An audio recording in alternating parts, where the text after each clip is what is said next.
Hey everyone, welcome to our YouTube channel Gur Mantra Siksha Ka Granth. My name is Nidhi Dua and in this video lecture I am going to teach you about structure of atom. The very first topic which I am going to teach you is about electromagnetic waves theory या फिर हम इसे बोलते हैं EM waves theory.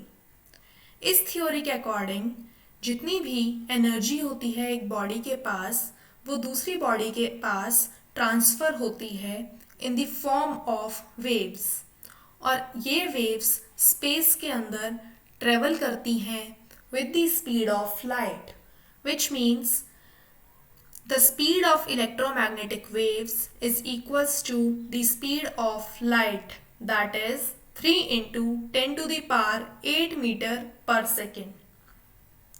इन waves को किसी भी material किसी भी मीडियम की ज़रूरत नहीं होती ट्रैवल करने के लिए, यानी कि हम बोल सकते हैं कि इलेक्ट्रोमैग्नेटिक वेव्स वैक्यूम की कंडीशन में भी ट्रैवल कर लेती हैं.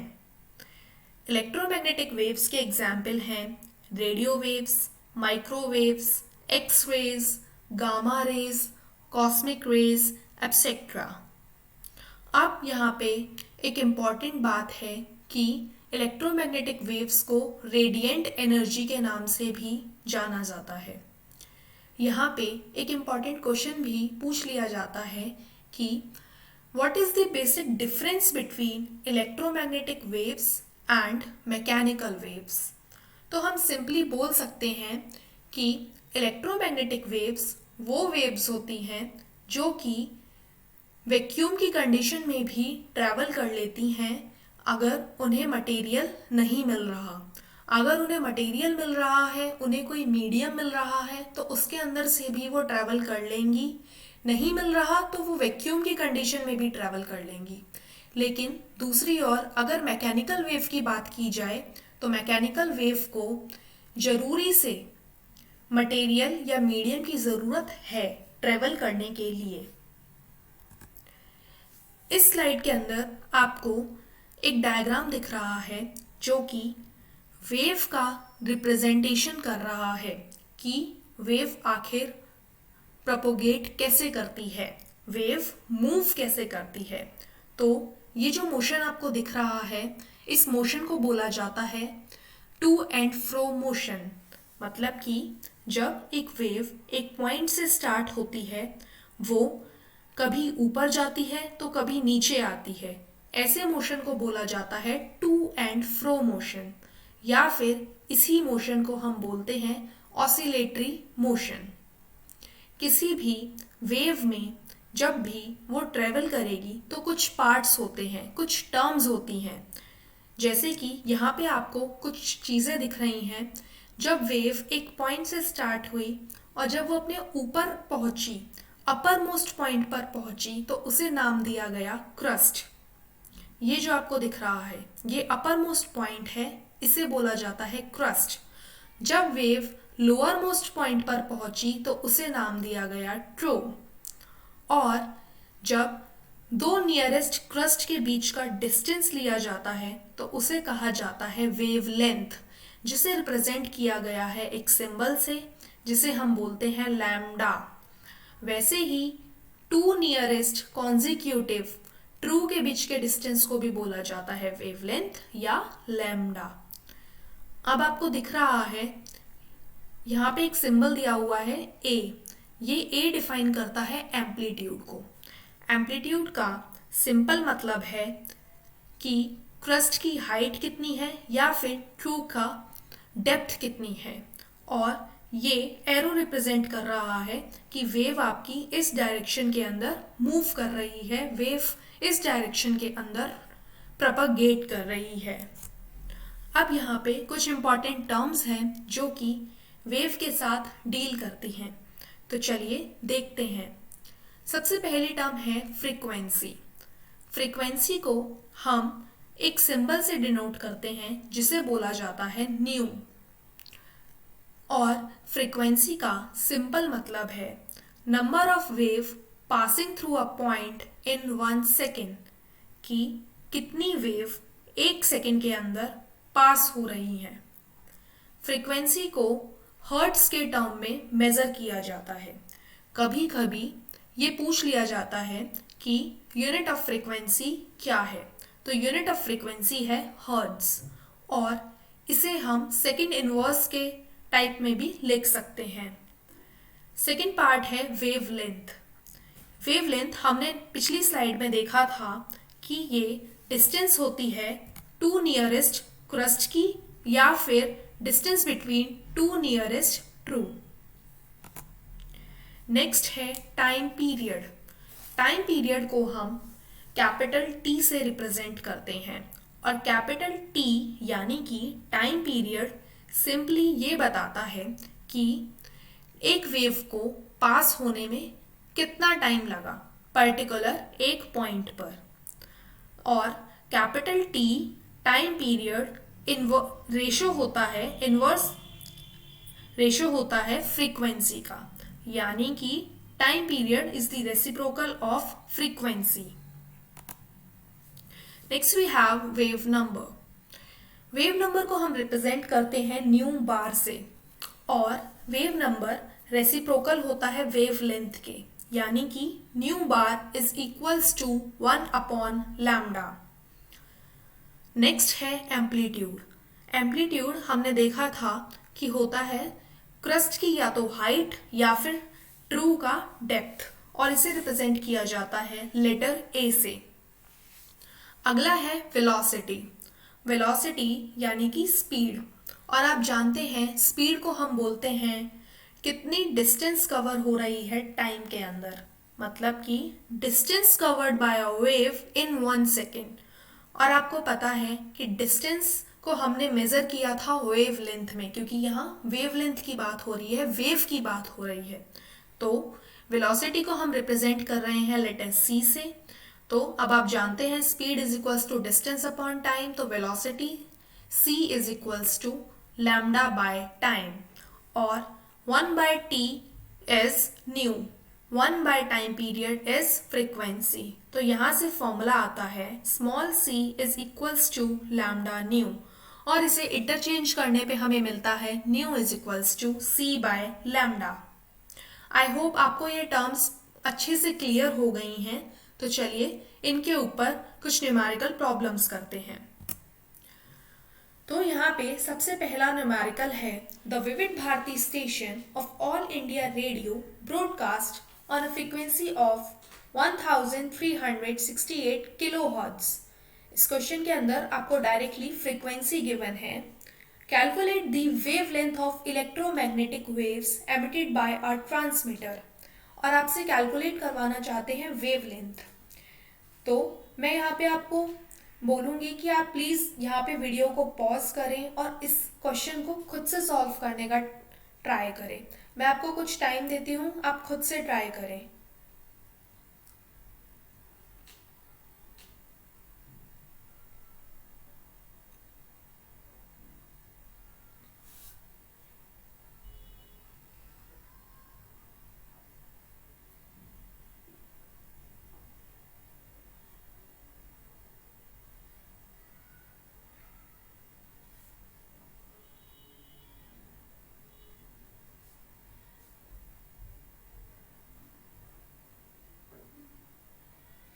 ओके, तो चलिए देखते हैं इस क्वेश्चन का सल्यूशन।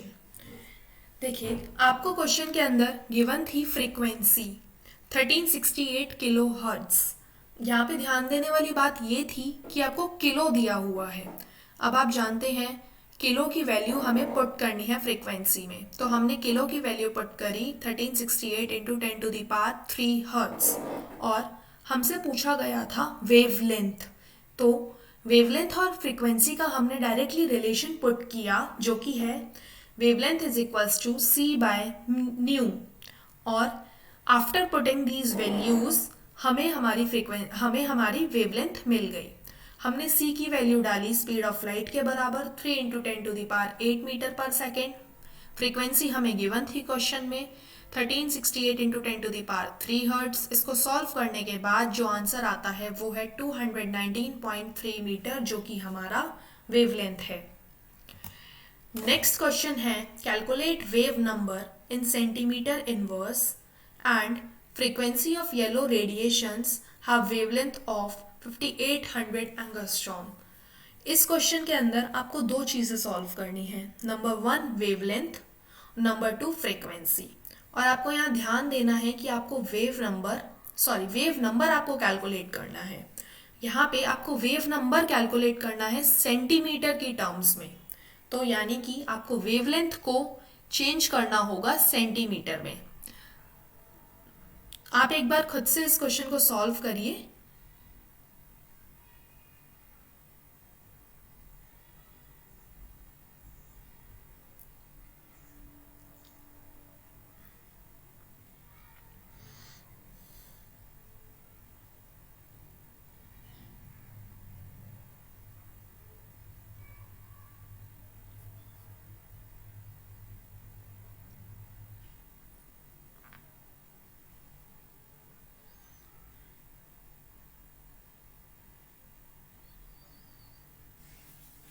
ओके गाइस, तो चलिए इस क्वेश्चन का सॉल्यूशन हम देखते हैं।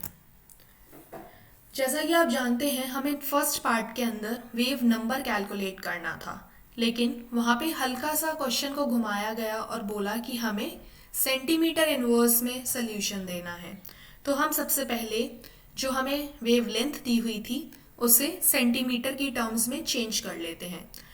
वेवलेंथ हमें गिवन थी एंगस्ट्रॉम में, हमें कैलकुलेट करनी है सेंटीमीटर में निकालनी होगी पहले। तो हमने क्या किया, एंगस्ट्रॉम को जब हमने हटाया तो हमने मल्टीप्लाई किया 10⁻⁻10 से इनटू, उसके बाद हमने सेंटीमीटर में चेंज करने के लिए 10⁻² से मल्टीप्लाई किया और हमारे पास आ जाता है इक्वेशन 1/5800 इंटू 10⁻⁻8 सेंटीमीटर। क्योंकि आपको पता है वेव नंबर का फॉर्मूला जो होता है वो होता है one by wavelength. Wave number is the reciprocal of wavelength. हमने इसे सॉल्व किया और हमारे पास फर्स्ट पार्ट आ गया 17241.4 सेंटीमीटर इनवर्स। सेकेंड पार्ट के अंदर हमें कैलकुलेट करनी थी फ्रीक्वेंसी, और आप जानते हो फ्रीक्वेंसी का फॉर्मूला होता है c/λ, यानी c by wavelength, speed of light divided by wavelength. और आप जानते हो one by wavelength is equals to wave number. तो हमने सिंपली फ्रीक्वेंसी को कैलकुलेट कर लिया c इंटू वेव नंबर से। तो हमने यहाँ पे वैल्यू पुट करी और हमारा आंसर आ गया, जो कि आया है 5.1 इंटू 10⁻14 सेकेंड इनवर्स।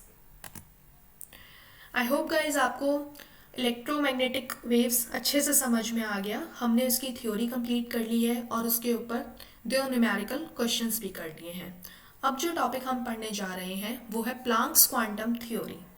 इस थ्योरी को स्टार्ट करने से पहले हमें ये पता होना चाहिए कि क्वांटम का मतलब क्या है। तो देखिए, क्वांटम का सिंपल मतलब है small discrete packets of energy. Small discrete packets of energy are known as quantum, यानी कि एनर्जी के छोटे छोटे बहुत सारे पैकेट्स को कलेक्टिवली कहा जाता है क्वांटम। और इन छोटे छोटे बहुत सारे पैकेट्स में से जो सबसे छोटा पैकेट होता है एनर्जी का, जिसकी वैल्यू कम होती है, उसे बोला जाता है फोटॉन। और प्लांक क्वांटम थ्योरी जो होती है उसका मेन, जो उसका सबसे इम्पॉर्टेंट एस्पेक्ट है क्वेश्चंस का, वो है कि एनर्जी जो होती है हर क्वांटम की, ईच क्वांटम की, वो डायरेक्टली प्रोपोर्शनल होती है फ्रीक्वेंसी के। ये देखिए यहाँ पे स्टेटमेंट है, the energy of each quantum is directly proportional to the frequency of radiation, यानी कि E is directly proportional to nu. आप जब ये प्रोपोर्शनलिटी कांस्टेंट न्यू हटाएंगे तो आप देखेंगे इसकी जगह हम एक न्यू कांस्टेंट लगाते हैं जिसे हम रिप्रेजेंट करते हैं स्मॉल h से, जिसे कहा जाता है प्लांक्स कांस्टेंट। इसकी वैल्यू होती है 6.626 इंटू 10⁻⁻34 जूल सेकेंड। ये आपको याद रखनी है क्योंकि कई बार क्वेश्चन के अंदर नहीं दी जाती। अब हमने क्या किया, हमें पता है E को, E is directly proportional to nu by Planck's quantum theory.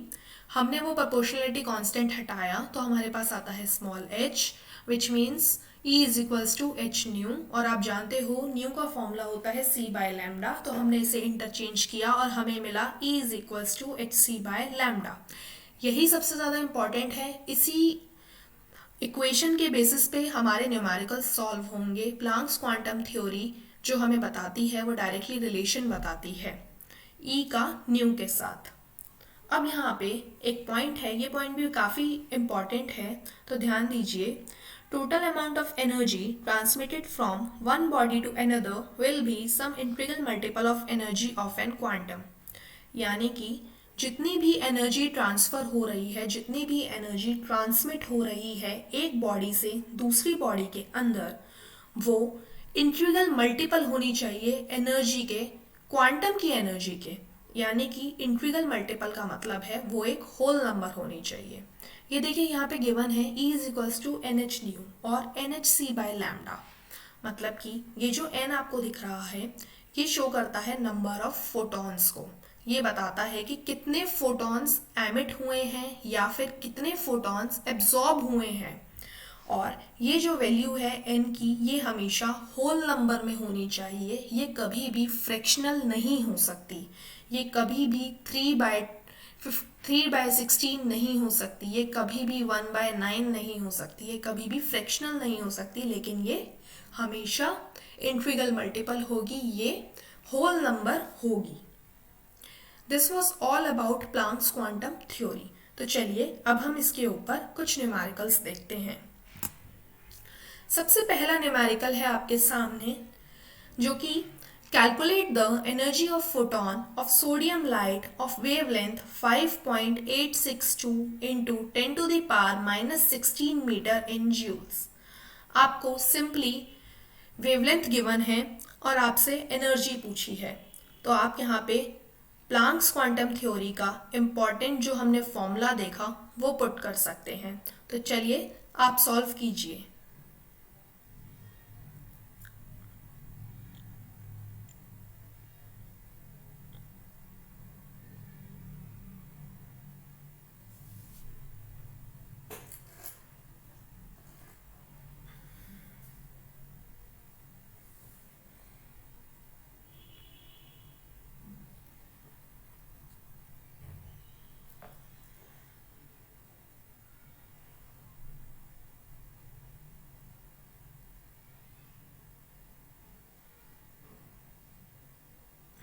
Okay guys, तो चलिए इसका सल्यूशन देखते हैं। देखिए, हमें क्वेश्चन के अंदर वेवलेंथ गिवन थी और हमसे पूछा था एनर्जी, और आप जानते हैं प्लांक्स क्वांटम थ्योरी के अकॉर्डिंग एनर्जी और वेवलेंथ का जो रिलेशन था, या एनर्जी और फ्रीक्वेंसी का जो रिलेशन आया था, वो था E is equals to h nu. हमने न्यू की वैल्यू को सब्स्टिट्यूट किया c बाय लैम्डा से और हमें मिला E is equals to h c by lambda. तो हमने यहाँ पे सिंपली इसकी वैल्यूज पुट करी और हमें हमारा आंसर मिल गया। हमने h की जगह डाला Planck's constant 6.6 into 10⁻⁻34 joule second into हमने c की वैल्यू डाली स्पीड ऑफ लाइट की 3 इंटू 10⁸ मीटर पर सेकेंड और डिवाइडेड बाय हमने वेवलेंथ कर दिया, जो कि हमें क्वेश्चन के अंदर गिवन था। इसको सॉल्व करने के बाद हमारा आंसर आता है 3.38 इंटू 10⁻⁻10 जूल। यहाँ पे ध्यान देने वाली बात यह है कि आप जब भी क्वेश्चन सॉल्व करेंगे, कोई भी न्यूमेरिकल सॉल्व करेंगे, बहुत आराम से तसल्ली से करना है और सारे जितने भी आप वैल्यूज पुट करेंगे उनकी यूनिट आपको साथ साथ लिखती चलनी है। नेक्स्ट क्वेश्चन है calculate the frequency and energy of photon of wavelength 4000 angstrom. यहाँ पे आपको वेवलेंथ गिवन है 4000 एंगस्ट्रॉम और आपसे दो चीज़ें पूछी गई हैं, नंबर 1 फ्रीक्वेंसी और नंबर 2 एनर्जी। तो सबसे पहले आपको यहाँ पे एंगस्ट्रॉम को मीटर के अंदर चेंज करना होगा। तो चलिए देखते हैं, पर उससे पहले आप खुद सॉल्व करने का ट्राई कीजिए।